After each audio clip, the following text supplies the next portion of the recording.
नमस्कार दोस्तों, आप देख रहे हैं HVS स्टडीज़ और इस वीडियो में आपके लिए 19 मई 2023 का करंट अफेयर लेकर आ गया हूं। करंट अफेयर के साथ साथ स्टैटिक जीके और रिलेटेड करंट अफेयर का रिवीजन करते हुए चलेंगे। अगर आप इस चैनल पर पहली बार आए हो तो चैनल को सब्सक्राइब कर लीजिएगा। वीडियो अच्छी लगे तो वीडियो लाइक और शेयर करके ज़रूर जाइएगा।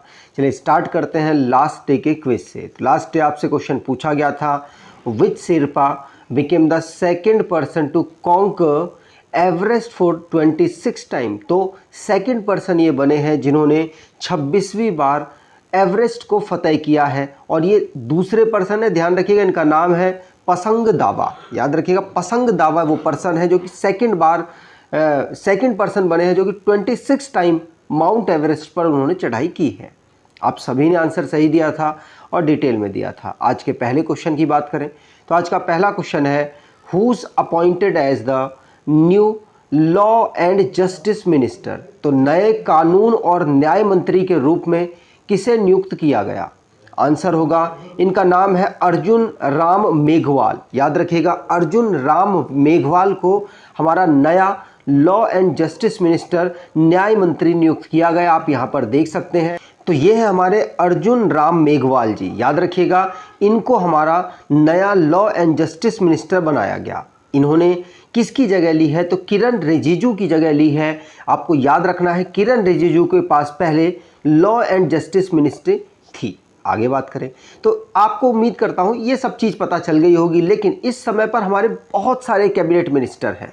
उनके बारे में डिस्कस करना चाहें तो यहाँ पर डिस्कस कर सकते हैं। जैसे कि नरेंद्र मोदी जी, ये भारत के प्रधानमंत्री हैं और साथ साथ इनके पास ministry of personnel and public grievances pension की मिनिस्ट्री है। डिपार्टमेंट ऑफ एटॉमिक एनर्जी संभाल रहे हैं, डिपार्टमेंट ऑफ स्पेस को संभाल रहे हैं। और जो पॉलिसीज़ या इश्यूज़ किसी और मिनिस्टर के पास नहीं है वो भी इनके पास एलोकेटेड है। अगर बात करें राजनाथ सिंह जी की तो ये मिनिस्ट्री ऑफ डिफेंस संभाल रहे हैं। अमित शाह जी के पास होम मिनिस्ट्री और कॉरपोरेशन की मिनिस्ट्री है। नितिन गडकरी जी के पास ministry of road transport and highway की मिनिस्ट्री है। निर्मला सीतारमण हमारी फाइनेंस मिनिस्टर के साथ साथ कॉर्पोरेट अफेयर की मिनिस्टर भी ये इस समय पर है। नरेंद्र सिंह तोमर ये एग्रीकल्चर मिनिस्ट्री को संभाल रहे हैं। और डॉक्टर सुब्रमण्यम जयशंकर साहब ये एक्सटर्नल अफेयर के मिनिस्टर हैं, विदेश मंत्री इस समय पर हैं। अर्जुन मुंडा की बात करें तो ट्राइबल मिनिस्ट्री, श्रीमती जुबिन ईरानी की बात की जाए, स्मृति ईरानी जी की बात करें तो ये इस समय पर वुमेन एंड चाइल्ड मिनिस्ट्री को, साथ साथ माइनॉरिटी अफेयर की मिनिस्ट्री को भी संभाल रही हैं। पीयूष गोयल जी कॉमर्स की मिनिस्ट्री, साथ साथ consumer affair, food and public distribution, साथ साथ टेक्सटाइल की मिनिस्ट्री को संभाल रहे हैं। धर्मेंद्र प्रधान ये इस समय पर एजुकेशन मिनिस्टर के साथ साथ स्किल डेवलपमेंट एंड एंटरप्रेन्योरशिप की मिनिस्ट्री संभाली जा रही है। कैबिनेट मिनिस्टर हैं ये सारे। अगर बात करें श्री प्रहलाद जोशी जी की तो ये इस समय पर पार्लियामेंट्री अफेयर्स, कोल और माइन की मिनिस्ट्री को संभाल रहे हैं। श्री नारायण तानू राणे ये इस समय पर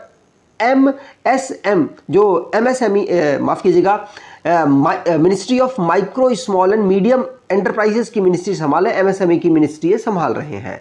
सर्बानंद सोनोवाल ये पोर्ट, शिपिंग एंड वाटरवेज की मिनिस्ट्री के साथ साथ आयुष मिनिस्टर भी हैं। और doctor Virendra Kumar ji social justice and empowerment की मिनिस्ट्री संभाल रहे हैं। गिरिराज सिंह जी रूरल डेवलपमेंट और पंचायती राज वाली ministry. Jyotiraditya Scindia ji civil aviation और स्टील की जो मिनिस्ट्री है उसको संभाल रहे हैं।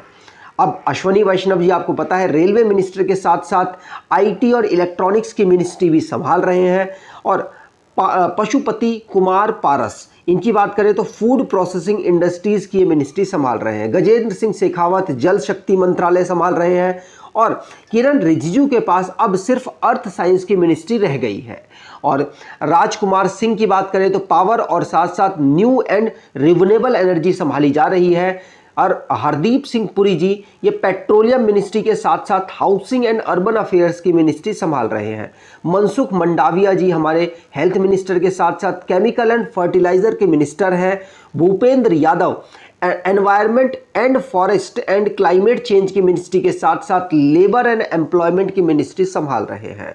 महेंद्र नाथ पांडे हैवी इंडस्ट्रीज की मिनिस्ट्री और Purushottam Rupala ji ministry of fisheries animal husbandry and dairies की मिनिस्ट्री संभाल रहे हैं। और 2 मिनिस्टर और रह गए हमारे कैबिनेट के, जी किशन रेड्डी जी जो कि कल्चर, टूरिज्म और नॉर्थ ईस्ट रीजन की मिनिस्ट्री संभाल रहे हैं, और अनुराग ठाकुर जी इंफॉर्मेशन ब्रॉडकास्टिंग की मिनिस्ट्री के साथ साथ यूथ एंड स्पोर्ट्स की मिनिस्ट्री संभाल रहे हैं। अगला question, inauguration of online education programme पहल for rural children for which state? तो किस राज्य ने ग्रामीण बच्चों के लिए ऑनलाइन शिक्षा कार्यक्रम पहल का उद्घाटन किया? आंसर होगा ये उत्तर प्रदेश में, जो वहाँ की सेक्रेटरी हैं उनके द्वारा किया गया। ये रूरल बच्चों के लिए, जो गांव में बच्चे पढ़ते हैं उनके लिए ऑनलाइन एजुकेशन सिस्टम स्टार्ट करने की कोशिश की जा रही है, और ये पहल जो इनिशिएटिव है उसके अंतर्गत किया जा रहा है। बात की जाए इस समय पर चीफ सेक्रेटरी के पद पर दुर्गा शंकर मिश्रा जी हैं, वो गवर्नमेंट ऑफ यूपी सैनिक इंटर कॉलेज जो कि सरोजनी नगर में अवेलेबल है, वहाँ पर ऑनलाइन रूरल एजुकेशन इनिशिएटिव को उन्होंने स्टार्ट किया है। ध्यान रखिएगा, इसमें ये किसके कोलैबोरेशन से उत्तर प्रदेश सरकार कर रही है? तो डिपार्टमेंट ऑफ सेकेंडरी एजुकेशन साथ साथ आईआईटी कानपुर के कोलैबोरेशन से इसको किया जा रहा है, जिससे कि जो रूरल कम्युनिटीज़ हैं उनको ऑनलाइन प्लेटफॉर्म के माध्यम से एजुकेशन प्रोवाइड कराई जा सके। अब जो भी राज्यों से रिलेटेड करंट अफेयर बने हैं उनको रिवाइज करते हैं। छत्तीसगढ़ के चीफ मिनिस्टर के द्वारा छत्तीसगढ़ी परब सम्मान निधि योजना को स्टार्ट किया गया। तेलंगाना की गवर्नमेंट ने बाबा साहेब डॉक्टर BR अंबेडकर के नाम पर अवार्ड को स्टार्ट किया है। महाराष्ट्र गवर्नमेंट ने नीति आयोग जैसी एक संस्था को अपने यहाँ पर बनाने का अनाउंसमेंट किया है। महाराष्ट्र ने सावरकर बर्थ एनिवर्सरी को स्वतंत्र वीर गौरव दिन के रूप में मनाने की घोषणा की। हिमाचल प्रदेश ने संजीवनी प्रोजेक्ट को स्टार्ट किया। तमिलनाडु के गवर्नर RN रवि जी के द्वारा ऑनलाइन गैम्बलिंग को बैन करने वाले बिल को मंजूरी दी गई। उत्तर प्रदेश जो कि वर्ल्ड की पहली Asian king vulture conservation and breed centre को अपने यहाँ पर इनॉग्रेट कर रहा है।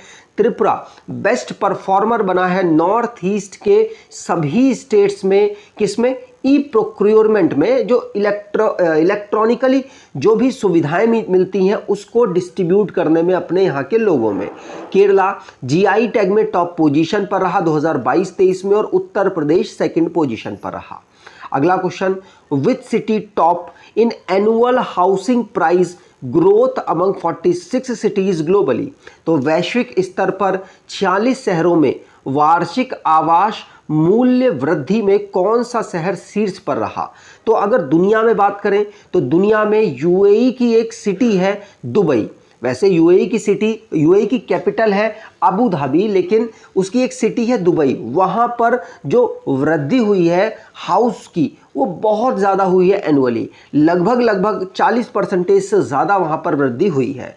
अगर भारत में बात करें तो मुंबई एक ऐसी सिटी है जहाँ पर मकान खरीदना बहुत ज़्यादा महंगा हो गया है दुनिया के कंपेयर में। याद रखिएगा, मुंबई दुनिया में 6th पोजीशन पर है। टोटल इसमें 46 सिटीज़ को के डेटा को कलेक्ट किया गया था, जिसमें दुबई टॉप पोजीशन पर। ध्यान रखेंगे इसमें 44.2% की वृद्धि हुई, मतलब 100 रुपये का, मतलब 100 रुपये का अगर आप मकान एक साल पहले खरीद पा रहे थे तो अब आपको 144.2 रुपये का मकान अगले साल मिलेगा। मतलब इतनी तेजी वृद्धि हुई है। और मुंबई की बात करें तो यहाँ पर भी सबसे ज़्यादा वृद्धि देखने को मिली है, और ये 6th पोजीशन पर रहा है 46 ग्लोबली सिटीज़ में। इस रिपोर्ट को किसके द्वारा जारी किया गया? तो नाइट फ्रैंक इंडिया के द्वारा, और साथ साथ और भी दूसरी संस्थाएं हैं, इनके कोलैबोरेशन के द्वारा इसको स्टार्ट किया गया।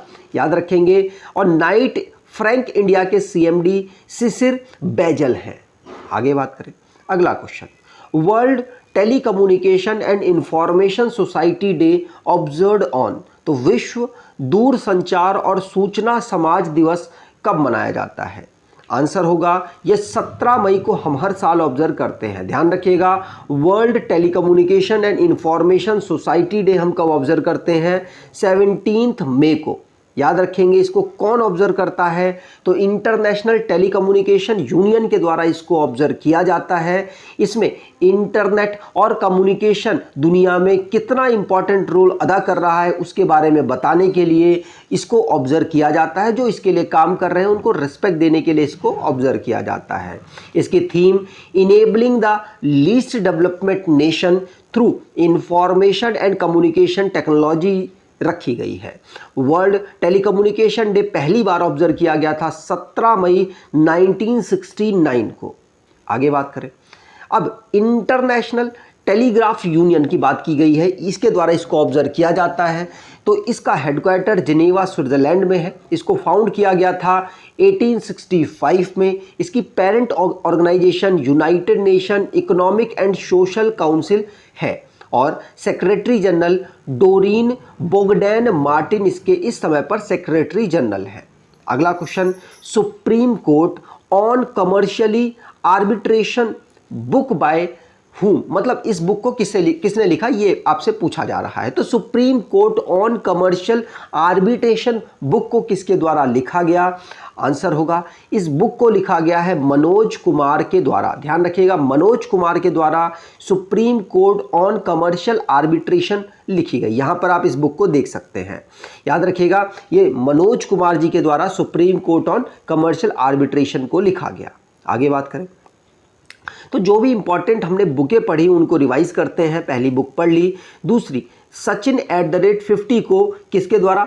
बोरिया मजूमदार के द्वारा लिखा गया। गांधी सियासत एंड सांप्रदायिकता, इसको पीयूष बबेले के द्वारा लिखा गया।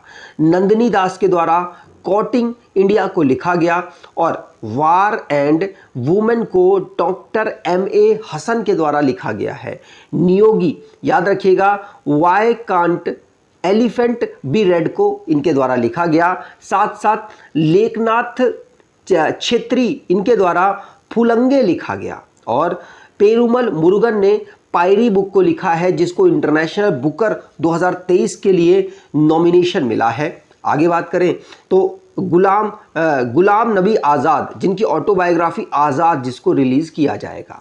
आगे बात करें, अगला question, who conferred with France highest civilian award, तो फ्रांस के सर्वोच्च नागरिक पुरस्कार से किसे सम्मानित किया गया? आंसर होगा N चंद्रशेखर जी को यहाँ पर ये इस सम्मान से दिया गया। फ्रांस का हाईएस्ट सम्मान प्राप्त हुआ है। ये है कौन? तो टाटा ग्रुप के चेयरमैन हैं। इनको फ्रांस का हाईएस्ट सिविलियन अवार्ड, जिसका नाम chevalier de la legion d' honneur रखा नाम है, याद रखिएगा, ये अवार्ड मिला है N चंद्रशेखरन को। ये क्यों मिला है? तो भारत और फ्रांस के बीच में जो वहाँ के रिलेशनशिप है उनको बेहतर करने के लिए जो इन्होंने काम किए हैं उसके लिए इनको ये अवार्ड प्राप्त हुआ है। ठीक, आगे बात करें तो जो भी रिसेंटली में अवार्ड से रिलेटेड क्वेश्चंस बने हैं उनको रिवाइज करते हैं। पहला क्वेश्चन पढ़ लिया। दूसरा, CM योगी आदित्यनाथ को Bharat Ratna doctor BR Ambedkar award से सम्मानित किया गया महाराष्ट्र सरकार के द्वारा। साथ साथ पंडित रामकृष्ण जी को, जो कि सोशलिस्ट है, इनको मैन ऑफ द सेंचुरी की उपाधि दी गई। रतन टाटा जी को ऑस्ट्रेलिया का highest civilian award order of Australia प्राप्त हुआ। सोनम वांगचुक को संतोकबा ह्यूमैनिटेरियन अवार्ड से सम्मानित किया गया। आशा भोसले को लता दीनानाथ मंगेशकर अवार्ड से सम्मानित किया गया। एंजेला मर्केल को जर्मनी का हाईएस्ट अवार्ड प्राप्त हुआ। नंदिनी गुप्ता को राजस्थान की जो बिलोंग करती हैं, इनको फेमिना मिस इंडिया का खिताब प्राप्त हुआ है। भारत बायोटेक, जिसको बेस्ट प्रोडक्शन और प्रोसेस डेवलपमेंट की कैटेगरी में अवार्ड मिला है। केलिमपुद्दी राधाकृष्ण राव को इंटरनेशनल प्राइज इन स्टैटिस्टिक में मिला। आगे बात करें, अगला question, who's to take oath as UPSC chairman, तो UPSC के अध्यक्ष के रूप में कौन शपथ लेगा? आंसर, इन्होंने ये है मनोज सोनी। कौन? मनोज सोनी, जो कि UPSC के चेयरमैन अगले बन चुके हैं, ध्यान रखेंगे। ये एजुकेशनिस्ट है, मतलब इन्होंने कई बड़ी बड़ी यूनिवर्सिटीज़ में वाइस चांसलर के पद पर काम किया है और अब इनको UPSC union public service commission का चेयरमैन बना दिया गया। इनकी बात करें किसकी, यूपीएससी की, तो यूपीएससी को 1 अक्टूबर 1926 को फॉर्म किया गया था और एक्ट था 1919, ध्यान रखिएगा। इसके अंतर्गत गवर्नमेंट ऑफ इंडिया एक्ट 1919 में के माध्यम से यूपीएससी को स्टेब्लिश किया गया।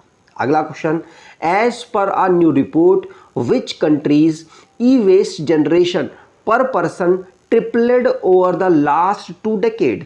तो एक नई रिपोर्ट के अनुसार पिछले 2 दशकों में किस देश में प्रति व्यक्ति ई कचरा 3 गुना बढ़ गया है।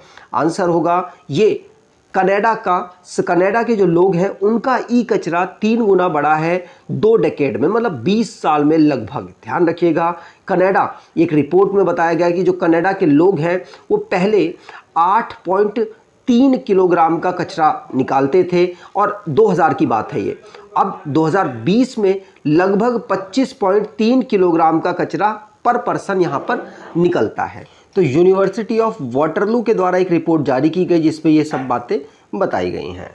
आगे बात करें, अगला question, the world health organisation announce the end of the 10th month long global health emergency for which disease. तो विश्व स्वास्थ्य संगठन ने किस बीमारी के लिए 10 महीने लंबे वैश्विक स्वास्थ्य आपातकाल की समाप्ति की घोषणा की है। आंसर होगा एमपॉक्स। एमपॉक्स नाम की एक बीमारी है जिसकी जो आपातकाल की स्थिति बताई गई थी WHO के द्वारा जुलाई 2022 में, अब उसको ख़त्म कर दिया गया है। याद रखिएगा, मंकी पॉक्स इसकी फुल फॉर्म है। ये पहली बार डिटेक्ट हुआ था 1958 में और ये किस प्रकार का, मतलब आरएनए को अफेक्ट करता है कि डीएनए को, तो ये डीएनए को इफेक्ट करता है। इसकी फुल फॉर्म डीऑक्सीराइबोन्यूक्लिक एसिड है और ये सारी इंफॉर्मेशन हमने कोविड-19 से कंपेयर की हुई हैं। कोविड-19 आरएनए को अफेक्ट करता है, 2019 में इसको डिस्कवर किया गया था। याद रखिएगा, WHO ने कब 11 मई को ये इमरजेंसी है इसको ख़त्म कर दिया।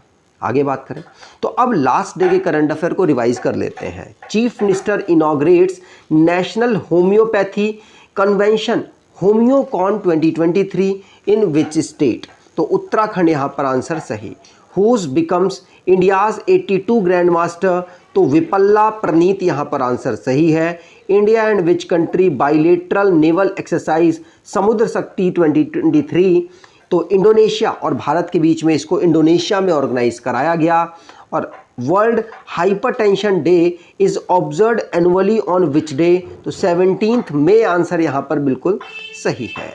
Union minister doctor Jitendra Singh to inaugurate 8th all India pension अदालत इन विच सिटी, तो दिल्ली यहाँ पर आंसर सही। Which Sherpa became the second person to conquer Everest for the 26th time, तो पसंग दावा यहाँ पर आंसर सही है। अगला question, which union ministry launched the Harit Sagar guidelines 2023, तो ministry of port and shipping and waterways के द्वारा इसको लॉन्च किया गया। Which city hosted the national conference on land governance in north east state, तो गुवाहाटी यहाँ पर आंसर सही।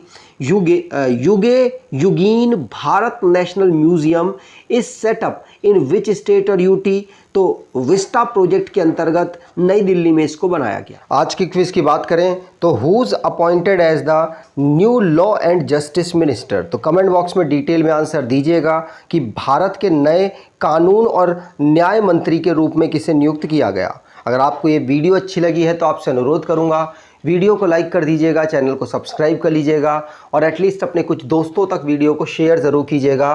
धन्यवाद।